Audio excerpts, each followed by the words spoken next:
Hiya,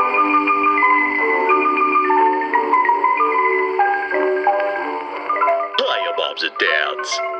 Adventures in Collecting is about toys, but it might not be for your children, especially if you don't like words like f*** or sh** or a**hole.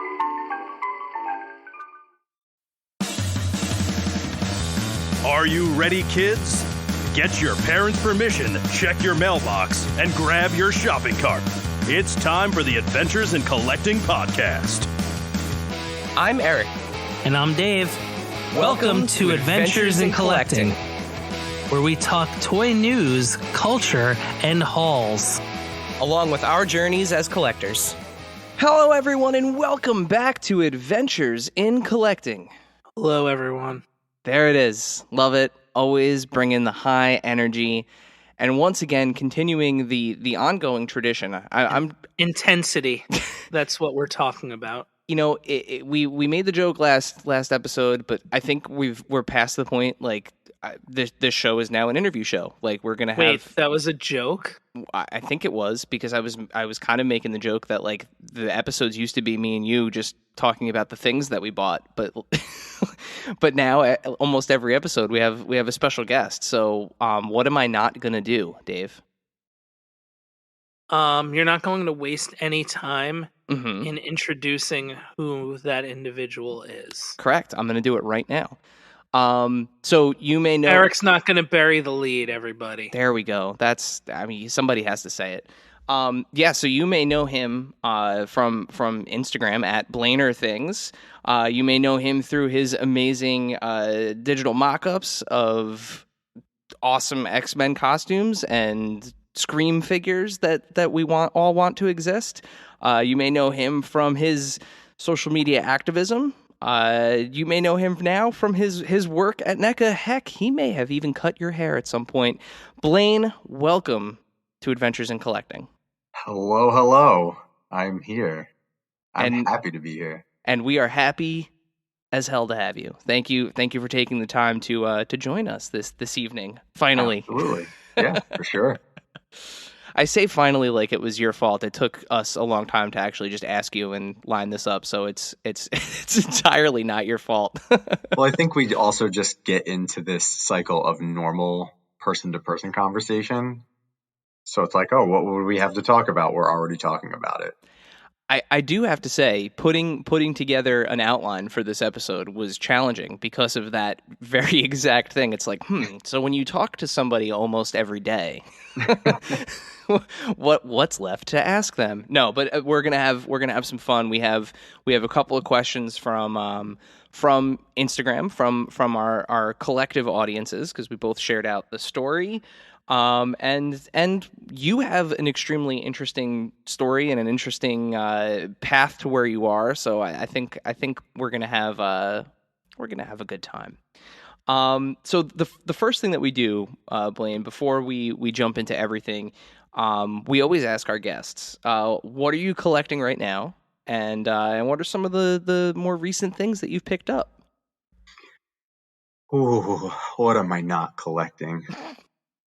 That was almost going to be the question. Yeah. That one hit me right in the feels. I mean, it's actually gotten to the point where I'm starting to feel like it's getting out of hand, and that took, very many years. Yeah, I mean, I collect so much. It might sound biased, but before I was a glimmer in NECA's eye, I just love so many different licenses in NECA. I think just because of the artistry that goes into the figure making. So as like a toy fan, as an action figure fan, I'm just drawn to that level of detail and those figures. And then Marvel Legends, Power Rangers Lightning Collection, Star Wars The Black Series. I mean, Hasbro basically has an IV direct from, my wallet to their bank.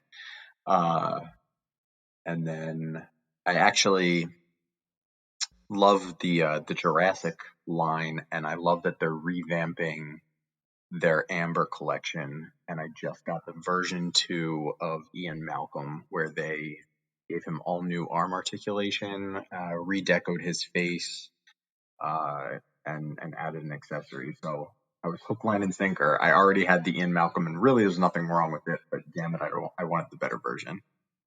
I'm waiting for them to do like a San Diego Comic-Con or some sort of exclusive where he's got like the rib tape on, and and you can make him laying down. You have to. That's how I have him posed on my shelf. If we got Dennis Nedry in a Barbasol can, I feel like that's talk about level. It's gotta happen, right? Yeah, I hope they continue, because I think by way of, if from a business standpoint, having Jurassic as a Comic-Con exclusive and really doing those niche, really, really caters to the fans that maybe wouldn't otherwise dive into the line, and now they've got them because of that little Easter egg. Yeah, and there are a couple of fun like moments in those films that you could do exactly that. Those like little niche sets. So like, you know, a rib tape, Ian Malcolm, the lawyer in the porta potty would be a good one too. Oh my gosh! Right? Oh man! I saw too that you picked up a little Lego set recently. I did. I am a Friends fan. I watch like all 10 seasons every year. I got the Central Perk when it first came out by Lego, and then VIP access for the one with 2 apartments. I'm using air quotes with my fingers. The one with 2 apartments went up yesterday for anyone who has Lego VIP. So I jumped right on that, and I'm very excited to start that build. The Central Perk one was awesome. I had a lot of fun building that. Oh, for sure. It's again, I'm a sucker for detail, and the level of detail that went into it. And there's even more Easter eggs for the apartments, so I'm stoked just for that alone.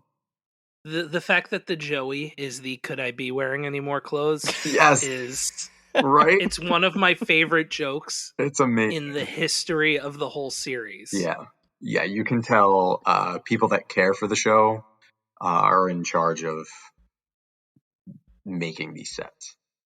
Yeah, I'm curious to see, because I've been looking at some of the pictures. I'm curious to see if you can do since they have the space between the 2 apartments. If they give you the couch and you can do the pivot. Oh my gosh.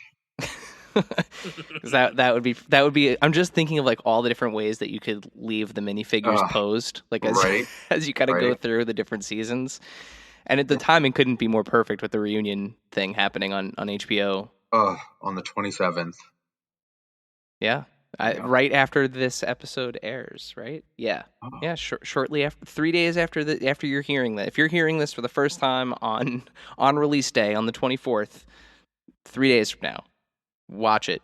Get the tissue box ready, because they're going to be tears. I wish they had the wall unit in there too, so you could lock Chandler and Joey in there with a hockey stick. Like, oh man. I wish the Geller Cup was part of it, although the cheesecake on the ground is pretty great. Oh my god. So there's just so much. They crammed so much into that. They did a lot with it. I don't know if you saw, I believe it's on the back of the box. There's a photo of them out on the balcony, and the set does include the makeshift pole that they poke Ugly Naked Man in. Yes. And I just saw Phoebe holding this long white stick, and I was like, oh, I know what that is. Unreal. So cool. So you're clearly an avid collector at heart. How did you go from being a collector to making toy art through photography and digital mock-ups? Well, I've been a collector my whole life, and probably about 10 years ago, maybe a little more, I started dabbling in customizing. And I wanted a place to showcase them, and I came across figurerealm.com, which is just people they make a profile. It's like a little Facebook, and you post your customs. So I started doing that, and I'm an artist first and foremost. I love to draw. I love to make concepts and little sets and dioramas, and it's just something I've always done since I was a kid. And I noticed that my photos were looking a little bland, and I wanted to put these figures in like cool dynamic poses and have little backdrops and have like small play sets and dioramas. So I started doing that, and someone had commented, "Do you post anywhere on Instagram?" And I said no, and I didn't even think of it at the time. And I started looking on Instagram and seeing that people were posting action figures in poses. And so I started a little bit here and there, probably around, I think it was like 2000, maybe 12, posting on Instagram here and there with like my action figures. And then someone had messaged me on Instagram and said, "Have you ever done any of the like toy pop sessions?" And I had absolutely no clue what they were talking about. So they kind of showed me what it was and what that meant. And now fortunately, there are multiple session pages for toy photographers. And it's just a really great way to be introduced into the community, to see other people doing toy photography, to be inspired to do your own toy photography, and to be encouraged to post it publicly. So that's how I got into it, and kind of just flourished from there, and learn new tricks and meet new friends that teach you even more new tricks and share what you know. Yeah. Now, it's interesting because like we've said it before, but when we started out on this podcast originally, it was just conversations between between Dave and I, where we were just talking about the toys that we were picking up, the things that we were seeing in the aisles, just kind of general, for the lack of a better term, toy stories, stuff from when we were kids, and kind of that nostalgia aspect of it. Mm-hmm. But as we started to kind of explore really the depth of the toy community at large on Instagram, the photography aspect of it was just so much more prevalent than we could have ever imagined, to the point where it was like, in order to show the toys that we're buying in a way that resonates with the community, it's kind of like if you're not doing toy photography, you're not like communicating to your audience the way that they're expecting you to communicate with them. And the amount of talent in the community and their openness to share their successes and like what they're doing is just insane. I don't think there's really anything like it. Like, you have these incredible shots, yours included. I mean, that's kind of how we really started talking, was over toy photography. But the fact that you can see this finished piece that's polished, that's amazing, it's well composed, it's edited beautifully, and then you swipe and it's like, oh my God, it started out as this, and then you swipe again and it's like, whoa, and then they did this to get here. Like, Yeah. it's this amazing collaborative community, and it really is, I think, unique in that sense.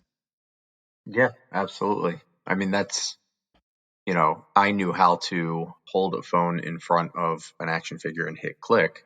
And I knew how to make little sets up so I could combine them and have like a picture of a toy that looked like it wasn't garbage. But it was the toy community that taught me how to, it was my friend Steve. We were talking over Instagram, and he's the one who introduced me to these session pages. And he was like, "I use this app. This is superimposed. This is how you do that. So if you don't have a set, you can still show your figure off. You just find an image, on the internet, or take a picture of an image, and you can put the figure on top of it." And I started getting into that, and that's how I got into making like the digital backgrounds, because it was like, well, if I like to draw, why can't I draw and just use that as the background? Or the foreground? Why not put these action figures on a green screen and then draw over them? So that's how you evolve, and you recognize, I think most toy photographers anyway, recognize that they learned what they know from watching other people and from having other people openly share what they knew and have that fuse with their own talent. And when you see talent in someone else, I think if you're not encouraging that, I don't know, you're doing something really wrong in your life if you're not encouraging to allow other people what you were given the opportunity for. 100%.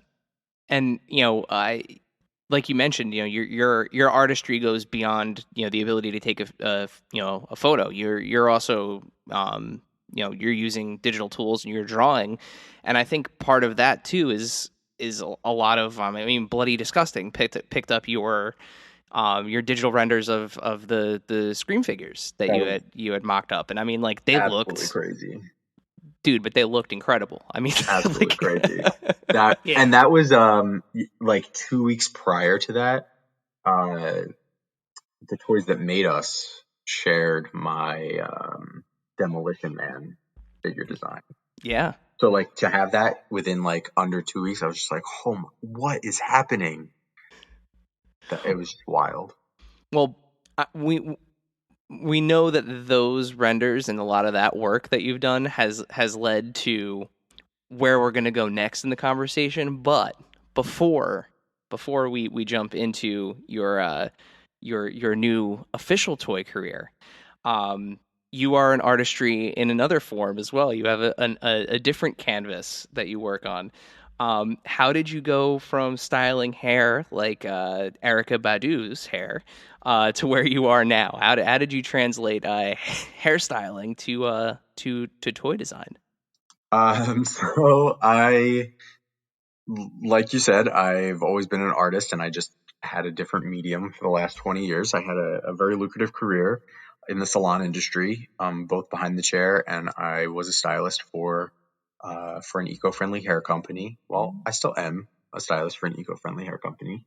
And I don't know, I love sharing, and it goes back to how I treat people within the toy community as well. I love to share what I know, and I love to learn from other people, and I love helping other people. So I would share that passion, and that shone through. And I took some public speaking courses and became an educator and started traveling the country and teaching in places. And then I got offered a position for New York Fashion Week, and Erykah Badu was styling with Pierre Moss, who is a fashion designer that puts a lot of advocacy into his clothing and into his fashion shows, which is something that was really important to me. And I was given the opportunity to style for that show, and then I went on to style another show as well for New York Fashion Week, and had that published in a magazine, which again is wild. So I don't know, the passion for art was always there. I did it because it was very artistic, and I have painted toys longer than I've cut hair. I literally, with my mom's nail polish as a child, would sit there and repaint my Star Wars action figures and make them my own designs. And I've always loved to draw. So then I would draw out what these new looks for Leia would be, or, this futuristic design for Han Solo's suit. And then I would paint it with nail polish. So I always had this kind of mix between toy and fashion. And that's kind of what drove me to doing these conceptual designs. And then adding, my friend Jason was like, you love toys and you love like valuing toy design. Why don't you make them look like toys? Why don't you make your concepts art look like action figures? So I started drawing like the articulation cuts, and toys are like, I love the intricacy of a toy. I love the engineering, how it's made, how it works, why they chose to do a disc ball joint for a neck instead of a double ball joint. Like I'm obsessed with those details, and I always have been. I remember taking apart my Superpowers Wonder Woman just to see how her arm worked. So kind of showing, I think personally, kind of showing that I understood the industry that I wasn't just taking fun pictures and drawing silly drawings as a love and a hobby, that it was something that I understood. And I think that's what was seen and how I came to be where I am today professionally. So speaking of Jason, we have a question from Mr. At Work More or Less himself. Oh man, I love him. Dave, why don't you hit Blaine with our question from Jason? So here's the question from Jason. Can you explain the roller coaster of emotions when applying for and accepting the NECA gig? Well, yes, I think he could explain it too because I called him very, very soon after.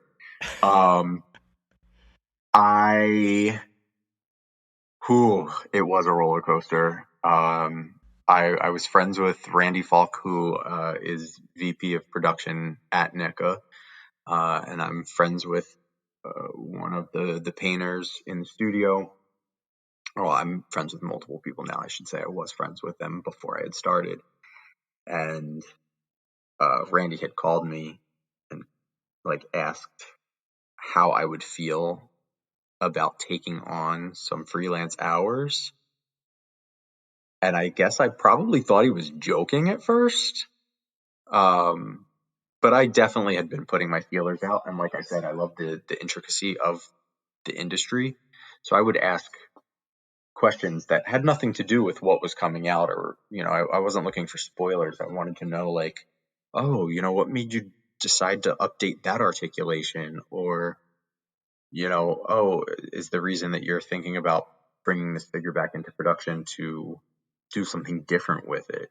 And I just loved that that's really how NECA works. Like, it's like a constant, and there's nothing wrong with other companies, but some toy lines are the same reuse parts for years and years, and it is very cost effective, and that's how we get a lot of the awesome characters that we have.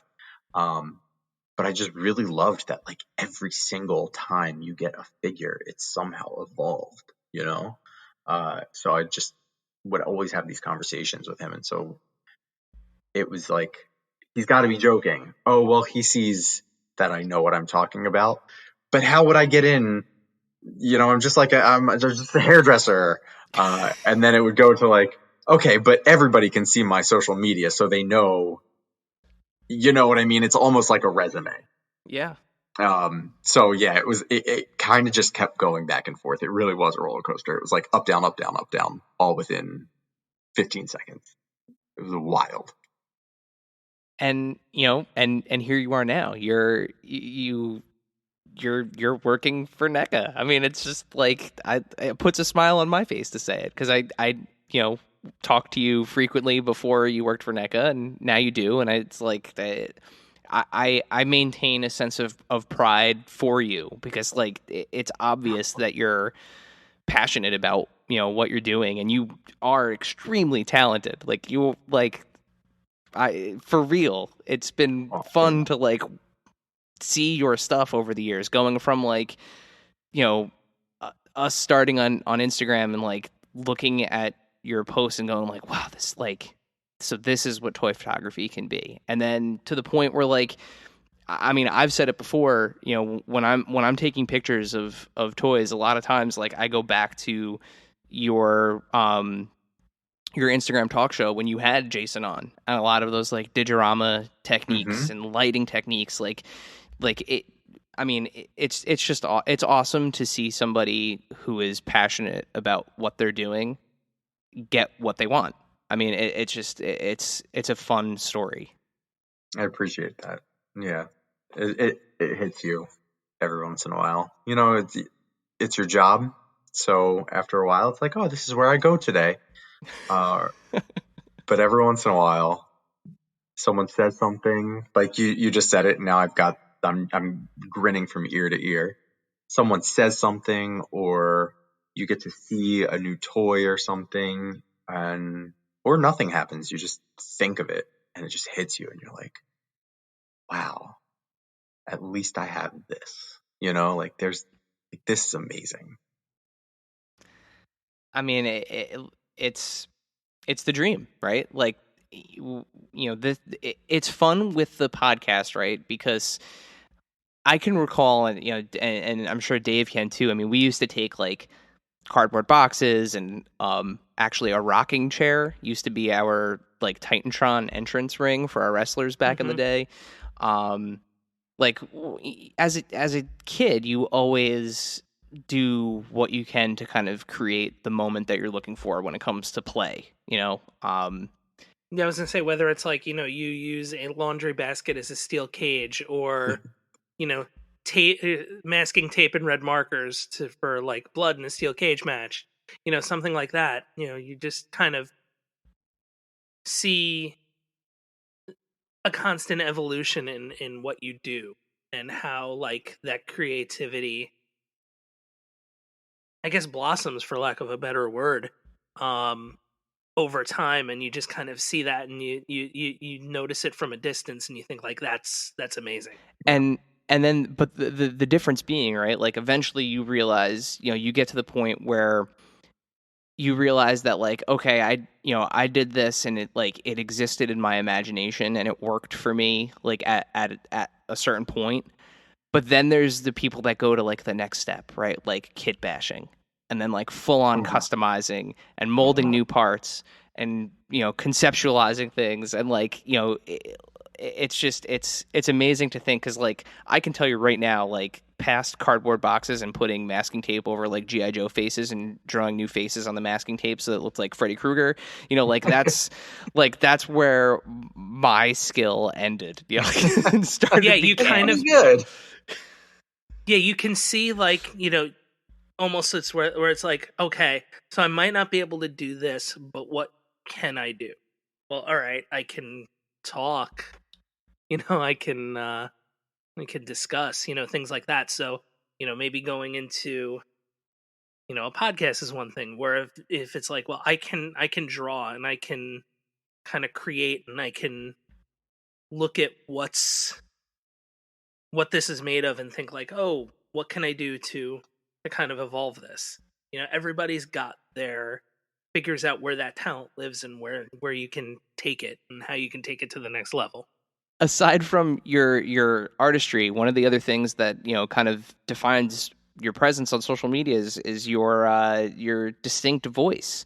How have you been able to use that at NECA so far? Well, first, I should say that the views that I am going to talk about this evening are my own views, not the views of a company. Yes. That is my legal disclaimer. I mean, I try to set aside, like, obviously personal and work. However, I think that we are a fun company because we're all collectors, and we're all kind of snarky and dry humored. That we like to sometimes have a little fun. If people want to banter at us, we'll banter back.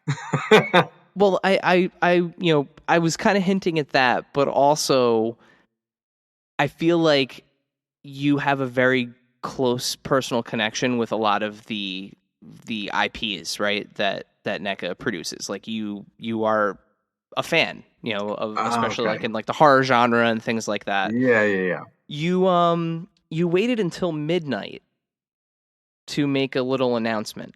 Oh my God. Well, I can't really take credit for that, but yes, we very randomly decided to share the very first image, word, announcement, whisper, anything for the Gargoyles license. And Disney's Gargoyles is like one of my favorite cartoons. I was literally just talking about it earlier with one of my friends.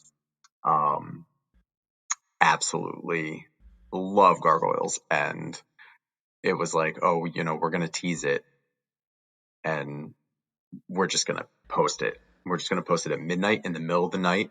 We're not going to say anything. We didn't put a hashtag on it. We didn't put a title to it. Nothing. And that wound up, if you go to our Instagram, that wound up getting the most likes of any Instagram photo on our page ever in the history of NECA. It was wild. You basically defied internet physics. It was we that did not believe it.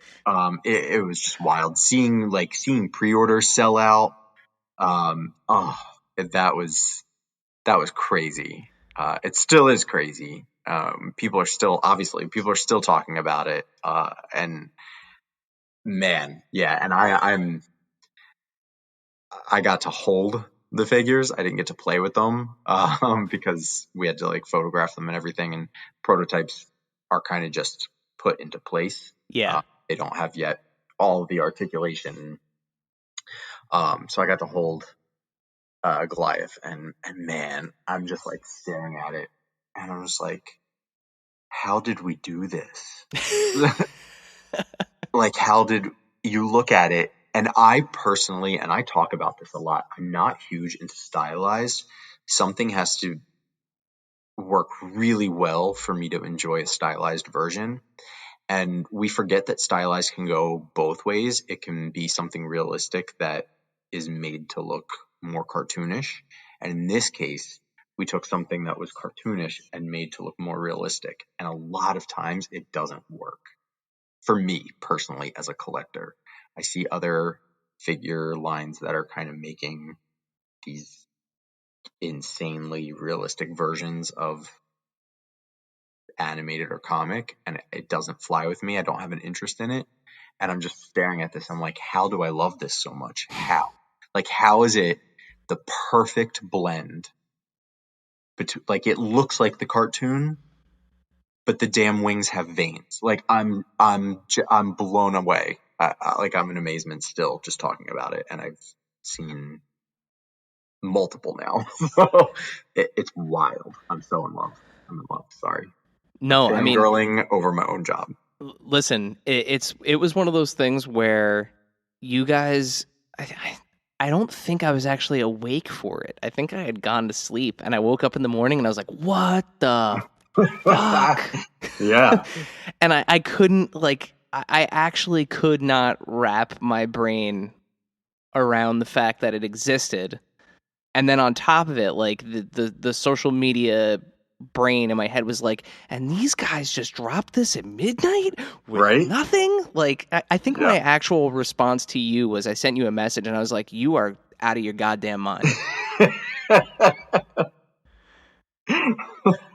But now you're on your toes because, like, okay, well, hold on, I got to stay up till midnight just in case. Right. And you know, like that's the thing that I think is particularly, and again, not to knock any of the other like incredibly passionate people that are behind some of, you know, our favorite brands, you know, and some of which we've talked about already. But I think there's this weird sort of closeness with NECA and the IPs that they represent. And I think too, part of it, like a lot of the community, a lot of the figures kind of center around that like kind of horror, sci-fi, cult classic kind of area. Like even to an extent, like with the Turtles and like the way that the Turtles fandom kind of responds to things. I think that it's all that kind of same category. So like, and we're huge. Everything fits into a rabid fan base. And we're huge horror fans, like Dave and I as well. So like, the fact that like you wait until the 33rd anniversary of a Friday the 13th movie, like the day that it came out, to show off packaging. Like, it's such a stupid little touch, but like to the community and the fan base, it's like, I respect that because they know their history. Like, they know the history of what they're doing, and like it adds just that little extra bit of like magic, if you will, to the actual product. Absolutely. It's, it's heartbreaking. It's frustrating and heartbreaking when you read some of these comments or hear people talking about NECA and like, oh, they got this wrong. They're just some dumb toy company. And it's like hurtful because I look around and like everyone, the people putting boxes together in the warehouse, the salespeople, a customer service person, everybody is like, oh, I collect this one and I collect that one. Like, they're fans. we sit around the studio watching movies and talking about all of these brands. Like, it's our whole life. So we really are fans, and I'm glad that, like, quite honestly, I think the people that say that just clearly aren't as big of fans as they think they are. Because if they were big fans, they would pick up on all these amazing Easter eggs and nuances that are thrown into everything that we do. I Oh, mean, you mean people are like what happened with Mutagen Man? right. I mean, yeah, there were some people who were saying that doesn't look anything like him, and I was like, it probably took you longer to troll on this photo than it does to just Google image a picture of Mutagen Man and see that this is a little bit of Mandela effect on you. They're not wrong. It's just the Mandela effect. Yeah. They remember the action figure that they had. Yeah, not the character that appeared in one episode of the show. Exactly. And ours is based on what you saw in the cartoon, and it looks exact. It's right there.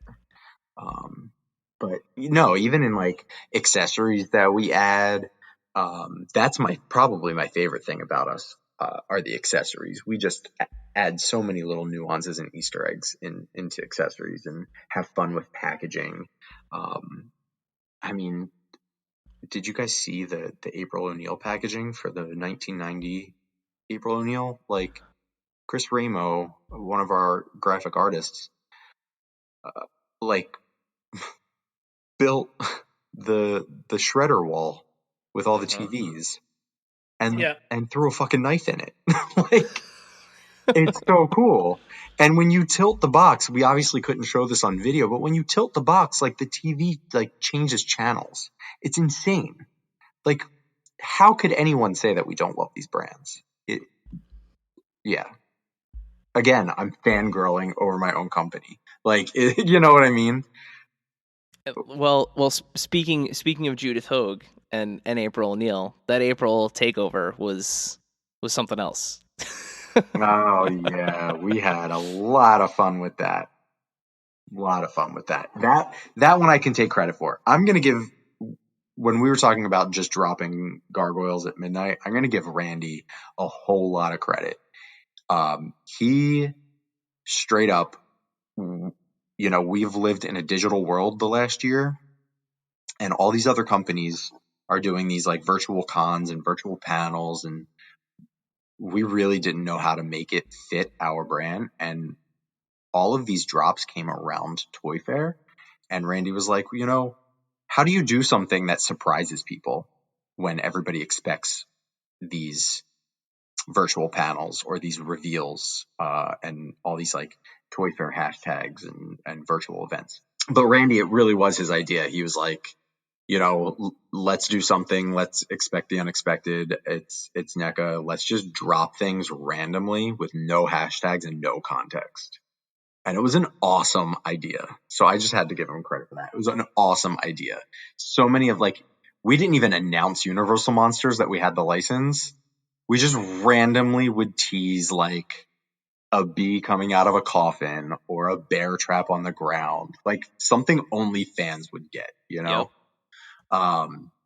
And then for the April takeover, that really was kind of my first project with NECA, and something where, as a fan going into it, they were like, what can you bring to the company? Anytime you start somewhere, you want to show what you can add and what you can help with, right? How you can be an asset. So I came on as a fan, and when we were talking, we were in a brainstorming meeting and talking about ideas for social media. And I was like, well, what's happened with Judith Hogue? Like, is the figure going to be delayed because of the last year?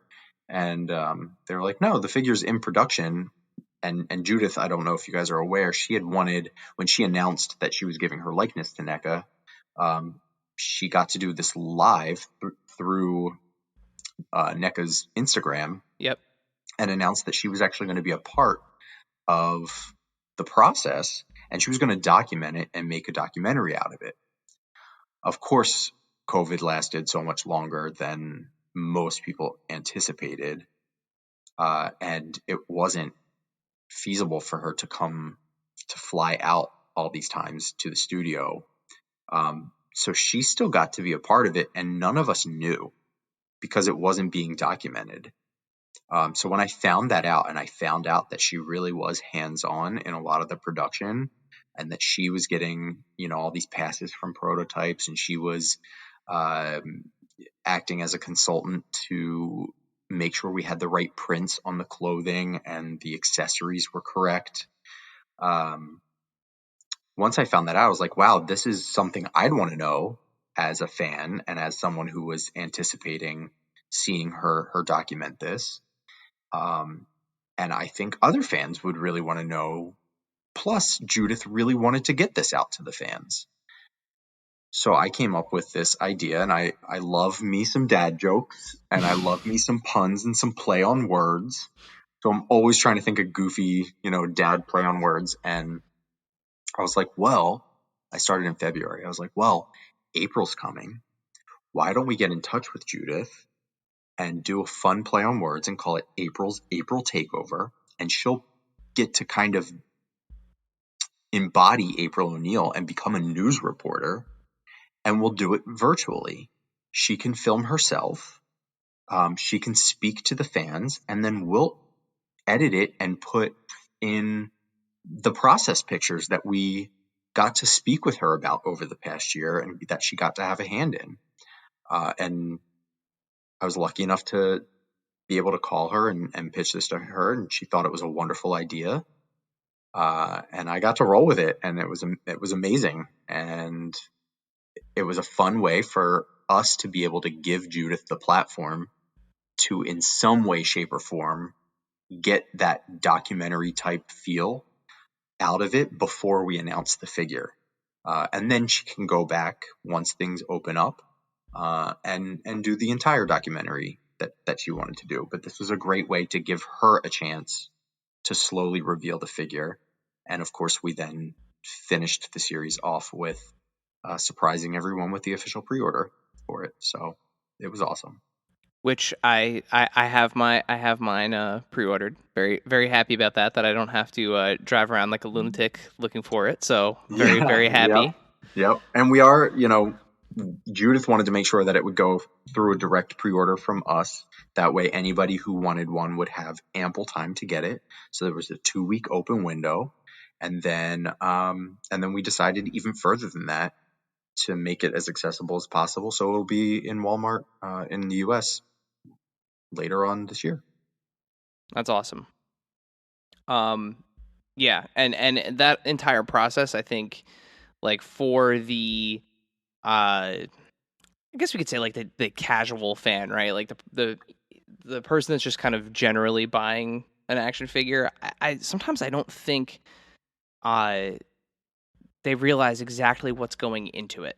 Like exactly what the process is, like how many times you have to go over a sculpt, how many passes you have over things like that you might not even look twice at, like a pattern on a skirt, or the way that a handbag lays, like all of that stuff was taken into consideration, which is just it's so cool to see that process. Mm-hmm. Yeah. And I understand not every casual collector is going to care, but I know as an avid collector, I cared, and I know that all the people I speak with are like-minded people, and they cared. So it was really great to be able to provide that to people and to get to show the people that don't get to make it out to Comic-Con. If you go to like San Diego Comic-Con, a lot of times you get to see prototypes and you get to talk to people and you get to hear what's coming next and see early prototypes of it. So this is a really great way to provide that to people who maybe never got to go out to cons or got to speak with industry professionals directly. All right, so we have an amalgam question from a few Instagram followers. We know you for making what-ifs in your design mock-ups. What if you could make one toy line? What would it be, and who would be in the first wave? Oh, man. Okay. So The I'm such world an is your oyster. I know, right? Anything. But I'm like such an analytical thinker. Like I'm like, there are so many variables. Is this a toy line that's never been made before? Is it based off like something that's real? Do I make the toy line up? Ooh. This is it, asking a creative person question like this is Right? difficult. I don't know if I got to have my shot, you know, it sounds crazy, but I really think I'm in the right place, because if I was given permission to make any sort of toy line, it would be like maybe this like icons line, and just do like different characters from iconic, I don't know, campy. Like I love Little Shop of Horrors. I love like the movie Clue, Serial Mom. I love Golden Girls. Like I like all these different weird random things that I would want to do like this like campy icon line. Oh my god, an 8-inch cloth line for the characters from Clue. Like I Yeah. never thought Oh. about how badly I need a Miss Peacock figure.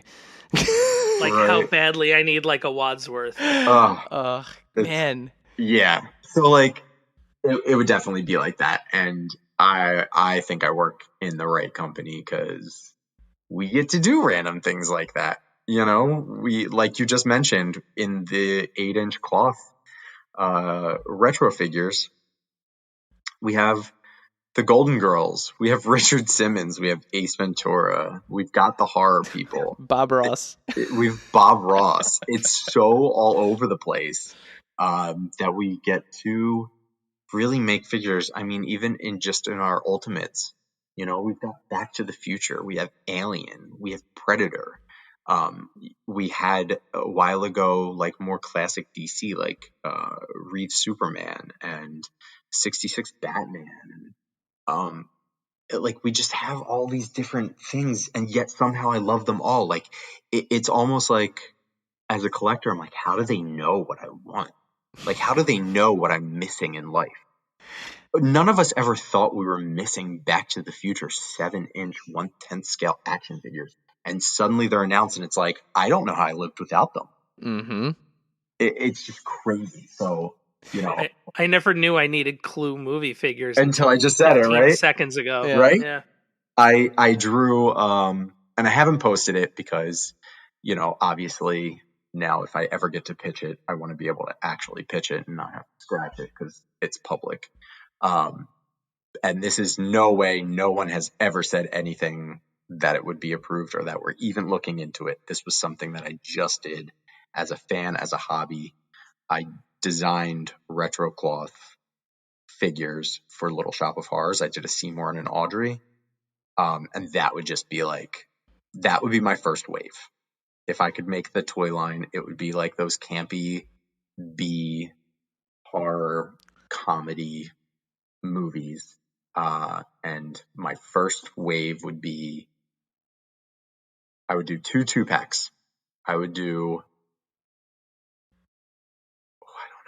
I would do 2-packs. I would do Seymour and Audrey from Little Shop of Horrors, and I would do Gomez and Morticia Adams from the night. Oh my god, that's another one.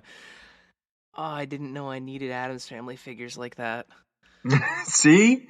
So I want to make the figures that you didn't know you couldn't live without. Oh my god. Like and like a Christopher Lloyd Fester So right, with and the brown coat. he's in Clue too. I mean, it's really genius. Yeah. Yeah, and clearly Christopher Lloyd like is down to clown because I mean we've got the Doc Brown from Part 2 coming, so We do. That'll I be our can't wait second for. Doc Brown. Can't wait for. That's my favorite. So like I love Back to the Future Part 1. Obviously, like it's the original is incredible, but Part 2 is like it's my favorite. I know it is the lesser of two films from like a film standpoint, but that's that's my favorite too. We're in the minority. Yeah, No, because it's so like just off the rails that it's amazing. Yeah, there's this camp to it. Yeah, like Doc peels his face off in the beginning of the movie, and it doesn't. And looks no no different. different. No It's the different. But he's so best. happy about it.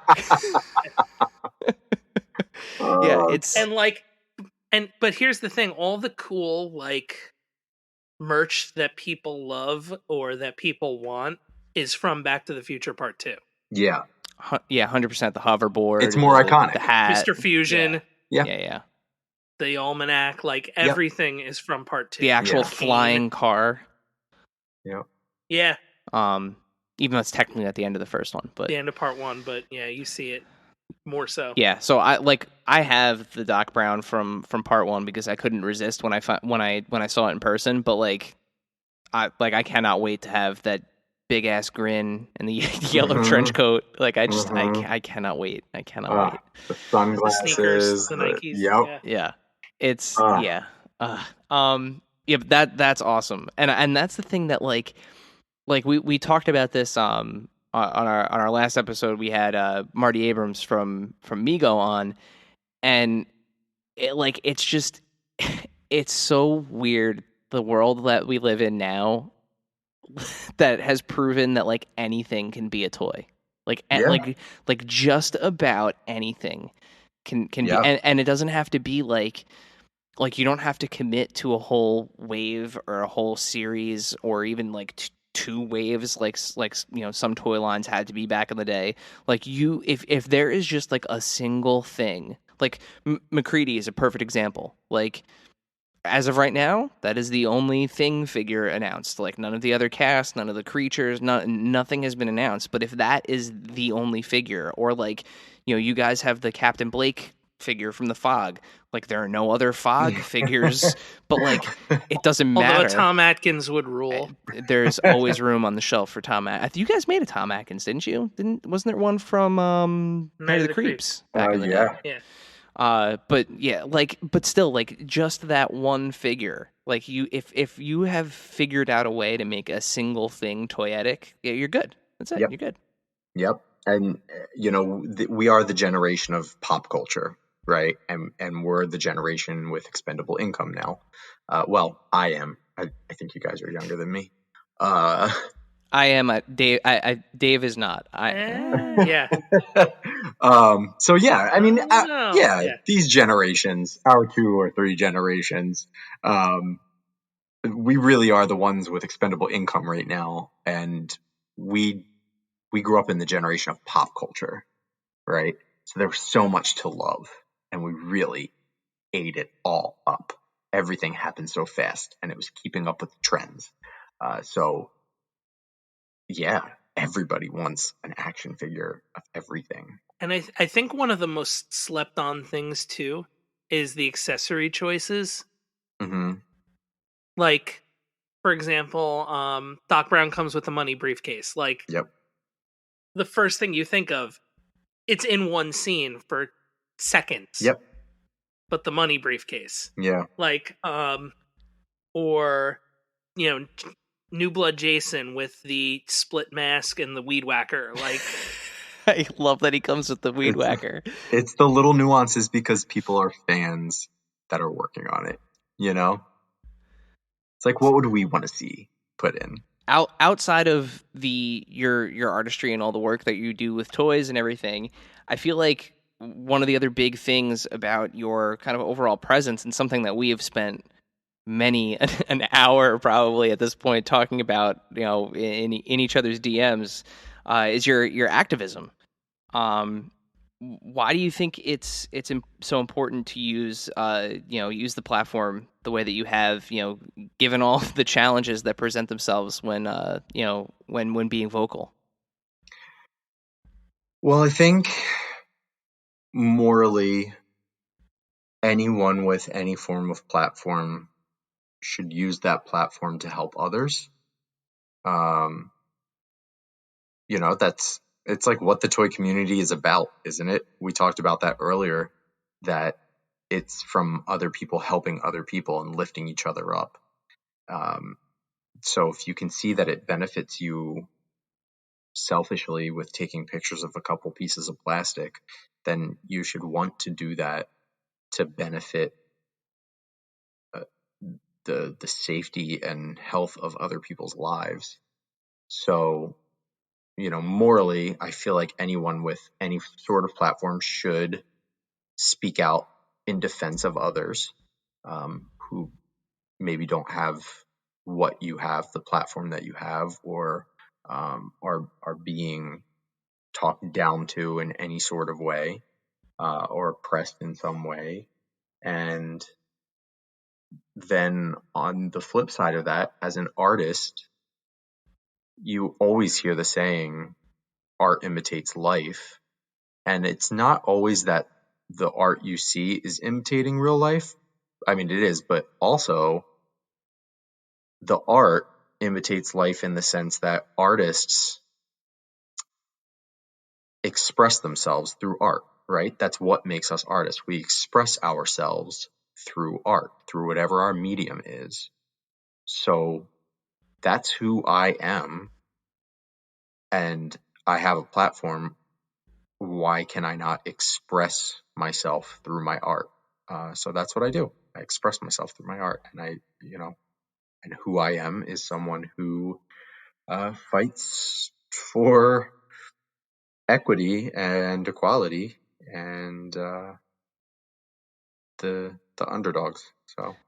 And I mean, it's one of those things where we see it come up time and time again, in the comment sections everywhere, where it's like, keep the politics out of toys and like keep the politics out of the art. But I feel like what a lot of these people don't understand is that like the art has been sending that kind of message forever. Like whether it's Right. George Romero with Night of the Living Dead, whether it's John Carpenter with They Live, whether it's everybody who has ever touched the X-Men ever. Right. Like it's all there. The story kind of tells itself. And, for for somebody to ask, whether you're a toy photographer, a comics writer, a film writer, a musician, whatever, there's always a message there. And, it's nice to see, when people are using that platform from moral high ground. And, Yeah. And like you just said, you were just naming things off. Like I challenge people to find me in the majority of what we post and what we like. Keeping if we kept politics out of things, just because you choose not to see the politics, and the civil rights in the movies and books and comics and shows that you like, just because you choose not to see it doesn't mean it's not there. It's blatantly there. And you can't deny that. The creators admit that it's there. If you don't want politics, then you can never watch another Star Wars again so long as you live. I told someone over the past year who was trying to like tell me to keep politics out of Star Wars. I'm like, literally the textbook definition for Star Wars is a story about a violent rebellion against an oppressive government. Yep. Like there's no ifs, ands, or buts about it. That's what the fuck it's about. So also like a trade blockade. Right? I mean, legit. Let's not talk about how racist George went with that scene. Yeah. We're not gonna do any impersonations or anything. We're gonna go right. Let's move on.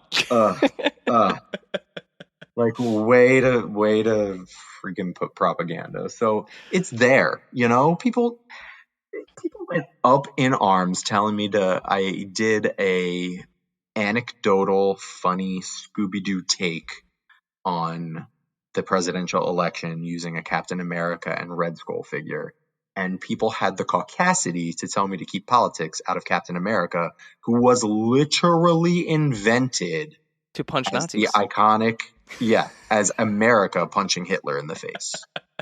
I mean, come on.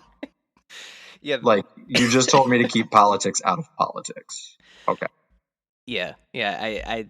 It absolutely amazes me how misguided and lost people get in kind it's of, over the funniest things too. Yeah. Like someone came at said something about Deadpool, and I was like, Deadpool is literally pansexual.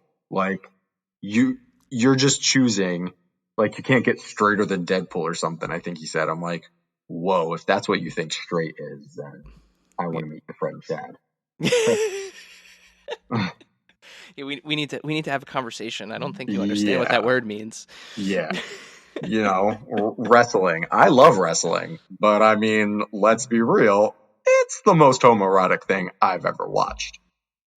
It's it's athleticism. It's the what's the term? It's the Adonis, right? I mean, Yeah. whether you're talking about Rocky Horror or professional wrestling, I mean, and it has nothing to do with masculinity. Like, nobody's calling into any question anybody's preferences, but like the male body and the male form is on display. I mean, what else are you gonna say? Right. Yeah. I mean, that's what it is. And I think people just need to realize that there is no, they pick and choose, you know, if they see a character that is LGBTQ plus and they're in a Speedo, suddenly all these groups are like hate commenting. But then you look at, they're like, they love WWE and they find these men in Speedos to be the most masculine, straight presenting people. It's just like, guys, if more people could just see that it is just a social construct and there is no kind of right or wrong in feminine or masculine or whatever people like, I don't know. I think the world would be a better place. I feel like I'm getting on a soapbox now, so I'll step down. It I is. feel it. I feel the BlainerThings boiling. It is totally fine. You're in good company. You're amongst friends. For sure. The Kraken is lurking beneath the surface. Okay, so we'll call on it if ever needed. Oh god, if they need to defend some little fun colored Lego set.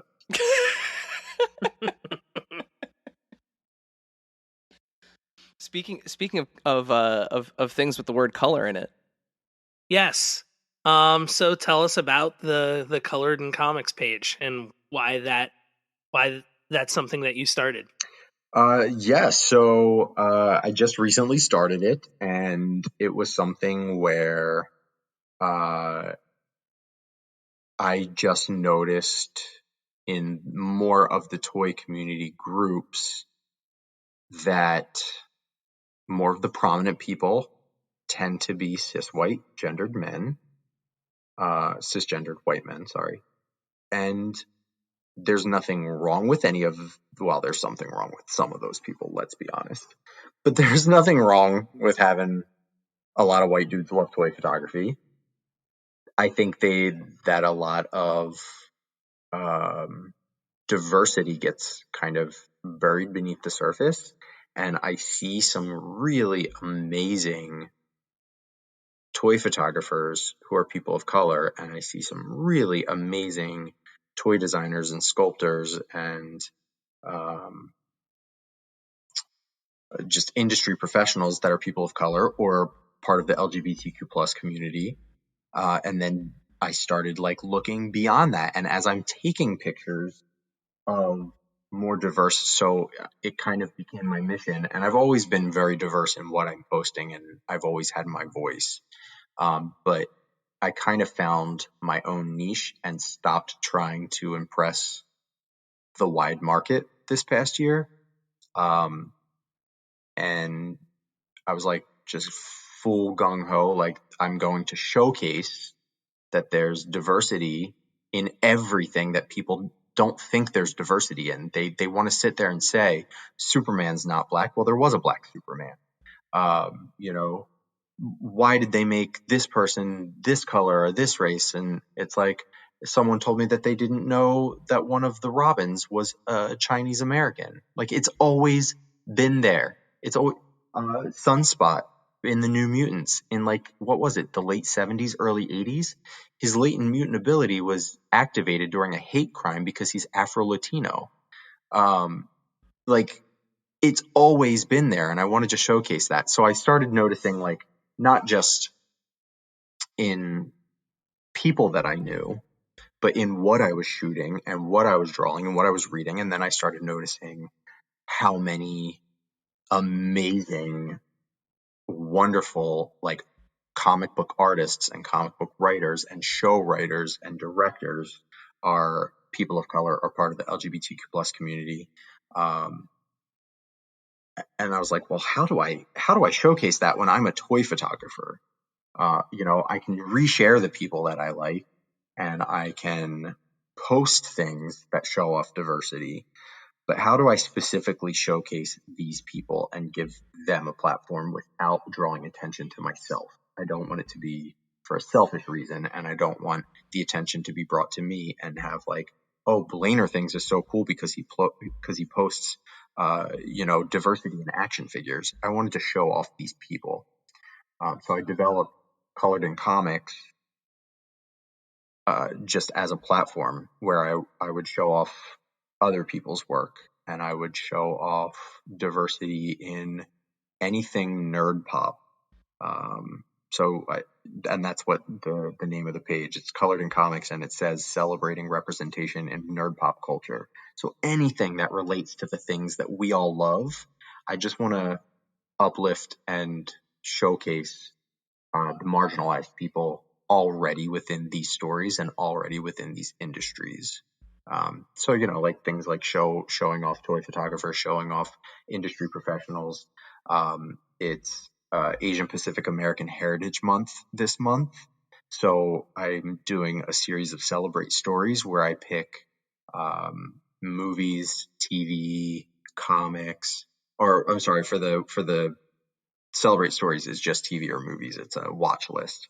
So I do the APAHM watch list, and I try to show people that, these people that are, like, racist and in love with the Snyder Cut, they made the very first Samoan Polynesian superhero in making Jason Momoa Aquaman. So you to couldn't show get any that, whiter looking than what Aquaman then has been, right? And people love it. They eat it up because he's broy, there was this really amazing movie. I know Erik and I had talked about it when it came out over quarantine. It came out right around the lunar celebration, was Over the Moon, and it was this animated film, and it indirectly, in a positive way, I mean, I'm trying to find, for lack of a better word, they indirectly shove Chinese culture down your throat. Oh, in a yeah. very good way. You don't even realize what you're watching. You're just having a wonderful time watching a beautiful story that anyone of any age can appreciate and fall in love with. And all the little details and nuances in it, from traditional, talking about the movies based on, it really is like almost how Disney would base their movies on old fairy tales. Exactly. This bases it on an old Chinese fairy tale, but then they put in current pop culture references and cultural references in general for the Chinese culture, and it's just a beautiful movie. And then they, like, we finally have gotten to a point where most animated film and TV are making sure to align the voice, the characters with proper voice actors. If it's a character of color, they're going to hire a voice actor who is of color.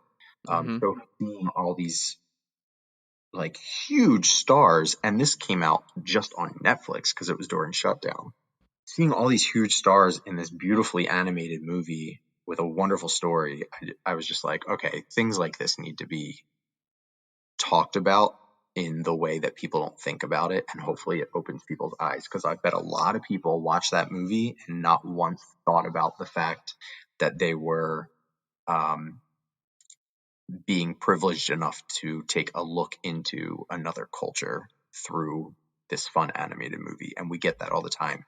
We get these opportunities to look into other cultures and see how other people live through movies and TV and comic books and action figures.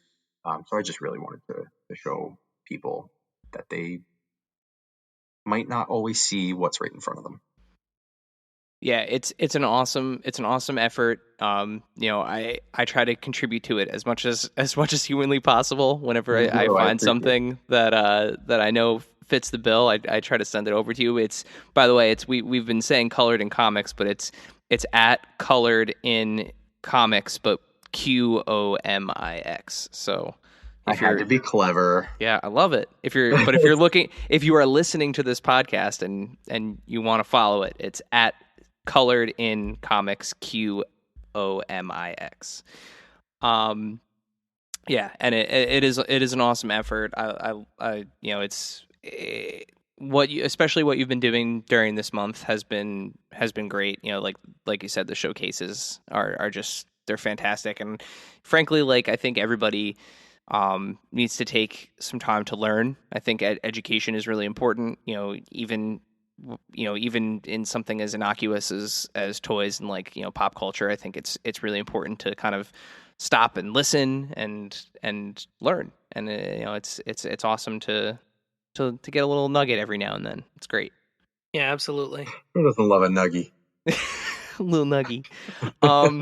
So before we ask our final question, we do have one more from our Instagram audience. This comes from at Power of X-Men, which, by the way, another awesome page, X-Men page.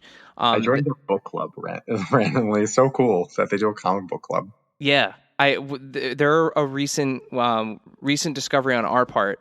They actually he followed us and reached out, and then I started looking into the interviews and stuff. Great page. So at Power of X-Men.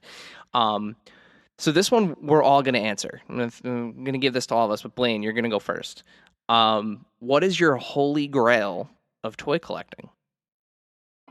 Ooh, okay. So this is another one where I overthink everything. So the Holy Grail was never found. So are we talking a toy that I've always wanted and never got, or the most special toy that I have?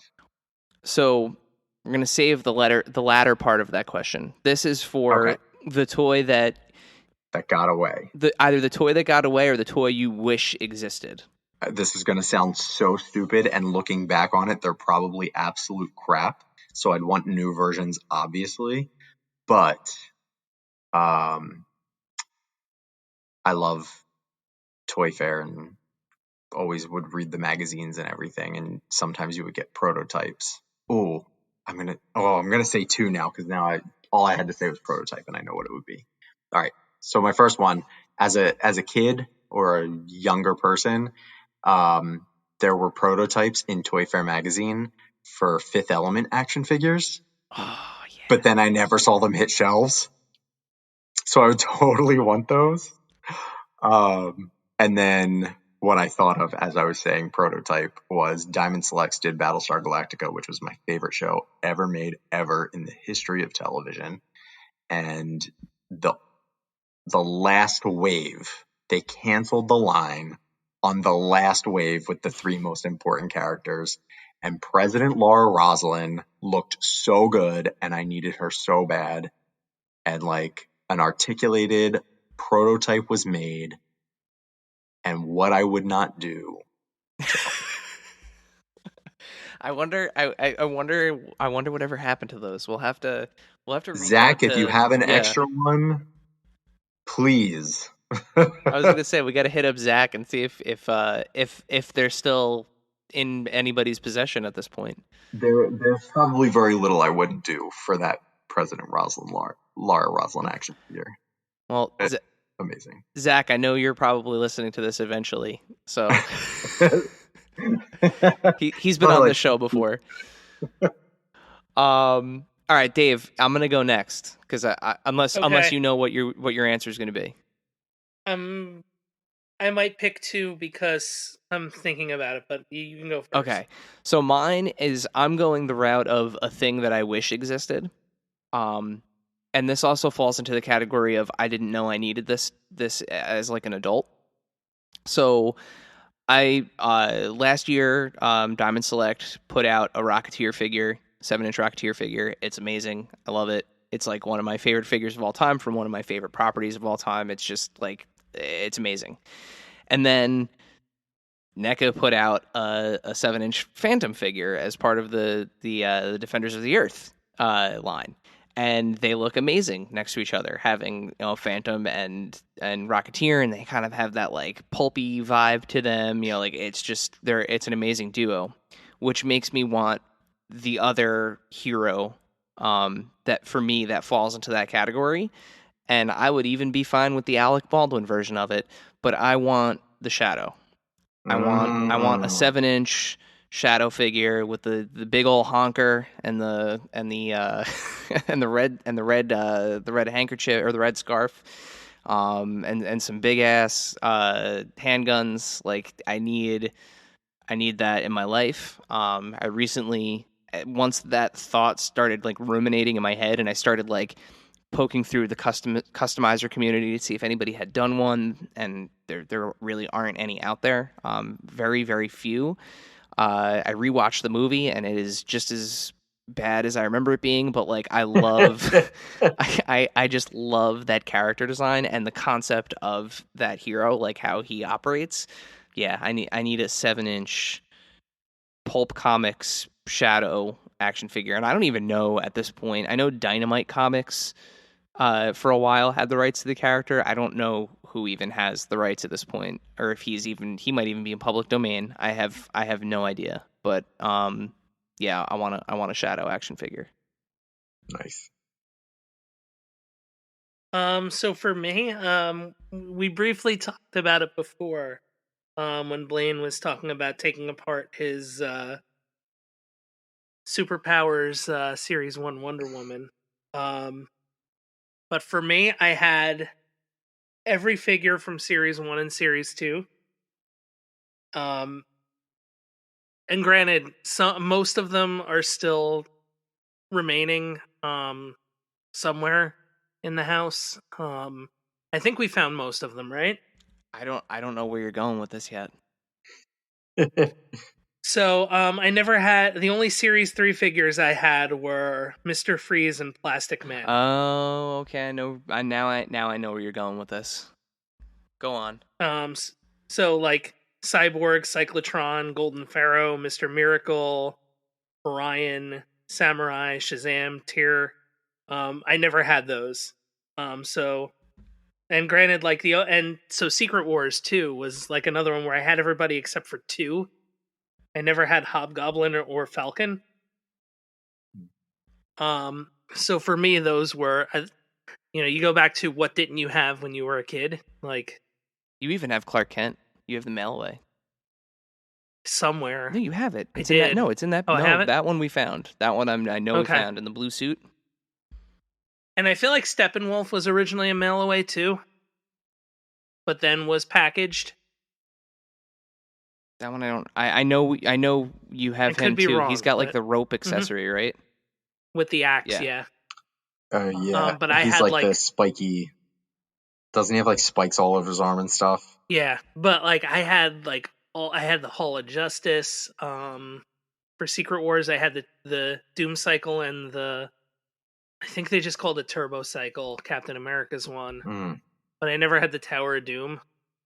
There were a couple other like vehicles that I didn't have for each one. Like I never had the Batmobile. Oh. You didn't have that Batmobile. You had the '89. Well, I had the Yeah. Toy Biz. Yeah.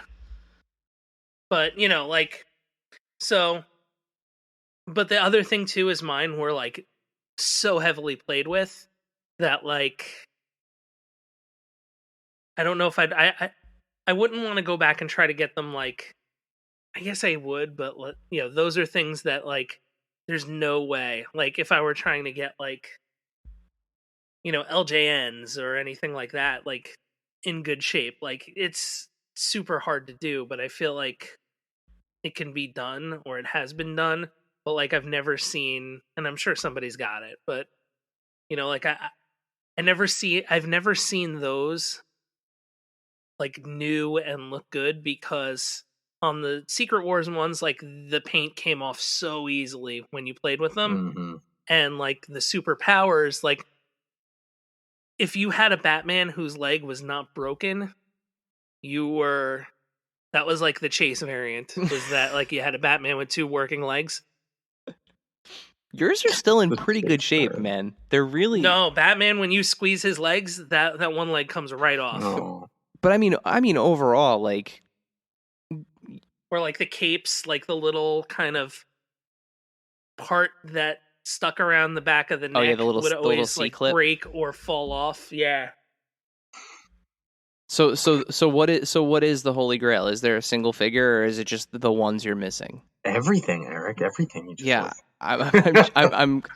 Mine would be the ones I never had. okay. I was just trying to put a lasso around an answer there for you. That So it's- broke you. You always Yeah. lost the lasso.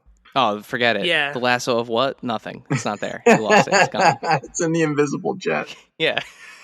Yeah, the tangent. Sometimes I go on tangents, and that was one of them. Yeah. So, But Enjoy. we came back. we got there. That's all that matters. Mhm. And Dave, you know what that brings us to, right? So the final question. We know this is technically collection number 2 that you're rebuilding, Mhm. but in this current collection, what is your favorite or strangest piece, or both? Now, it can be one, it can be the other, it can be both.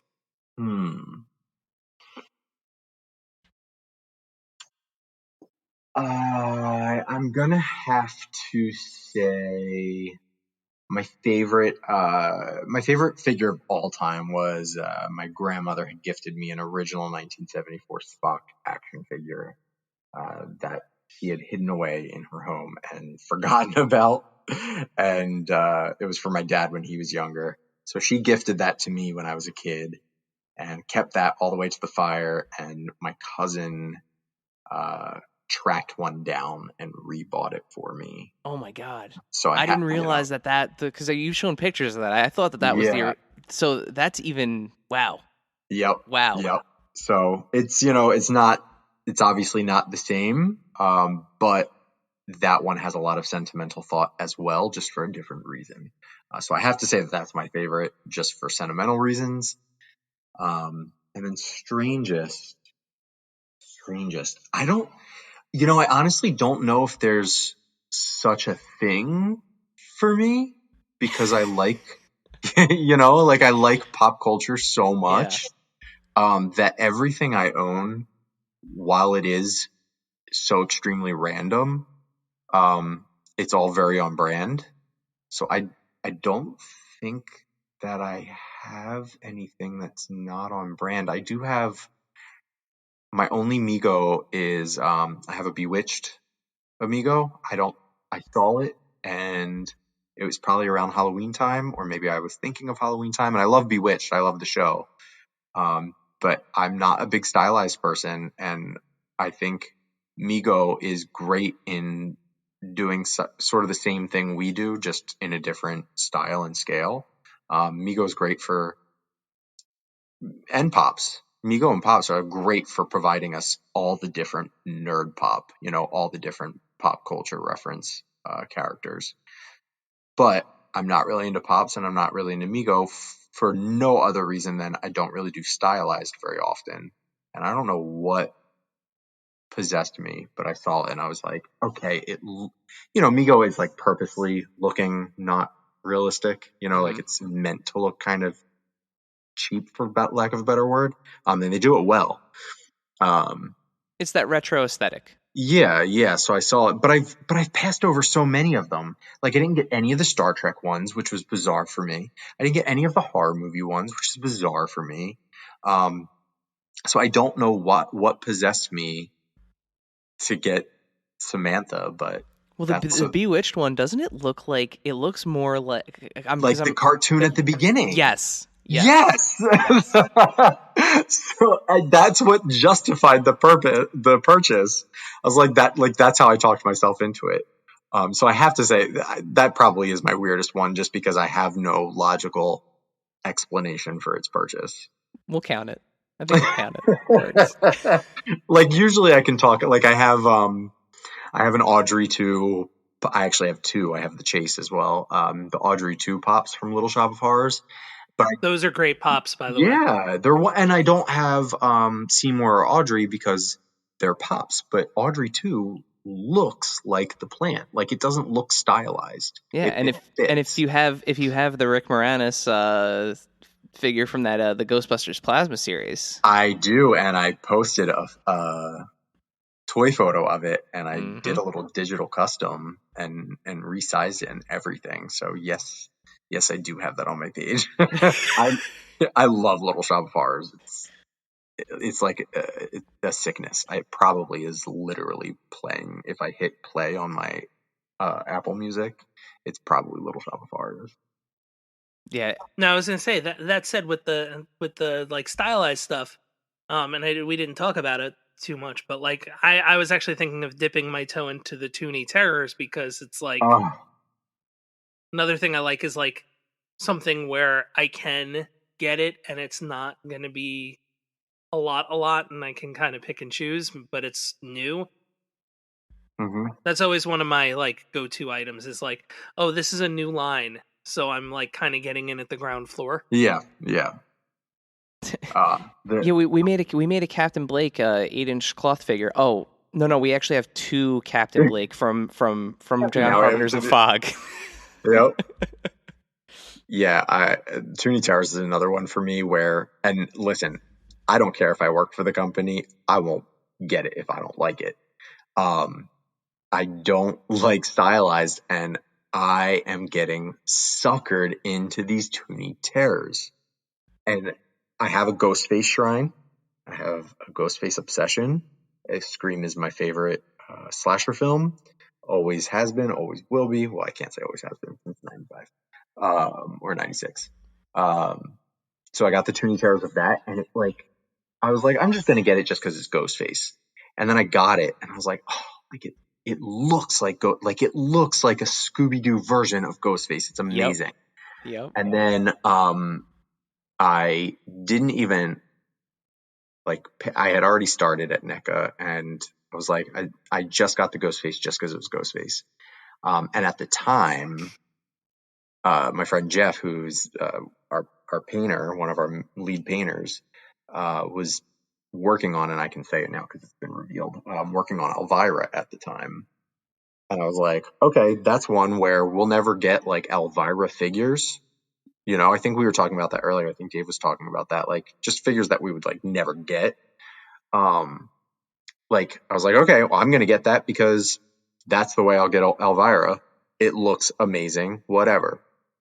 And then I'm randomly in Target, not at work, randomly in Target, and I see the damn Beetlejuice, and I'm like, that just looks like it's like the Gargoyles thing. Like, it looked like such a perfect blend of Michael Keaton Beetlejuice and animated Beetlejuice.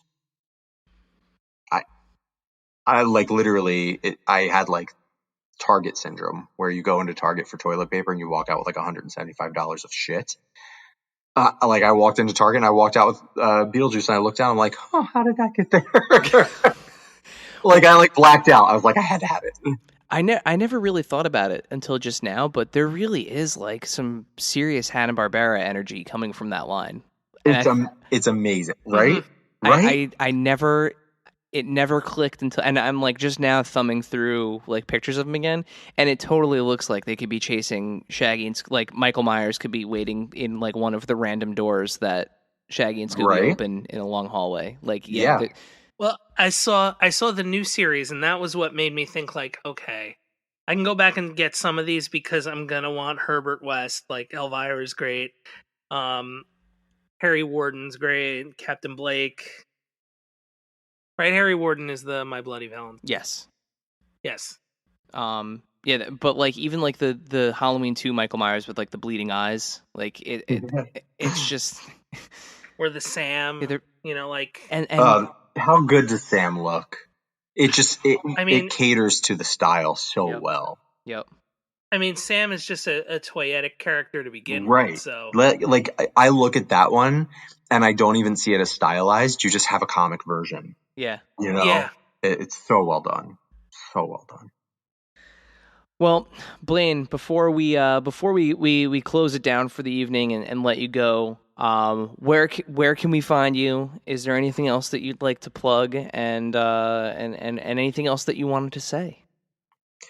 Gosh, I mean, I could just keep going and going, so don't ask me that. But obviously, if you want to follow me, it's BlainerThings. I also have Colored in Comics, which is QOMIX. I'm BlainerThings on everything, so no matter where you want to find me, Instagram, Twitter, TikTok, Clubhouse. I try to be like the cool kids. Tinder? But you can find me on Tinder. I will answer you once a month because that's I forget that I have it. I have too many other things going on. You send carrier pigeon, whatever. But yeah, I mean, obviously, know what you're getting into if you follow BlainerThings. Instagram is mostly toy photography and my toy hauls. I do Toy Haul Tuesdays. TikTok is a lot of behind the scenes, so I try to show off how I come up with my shots and the products that I use to further help other people if they want to learn how to do what I do.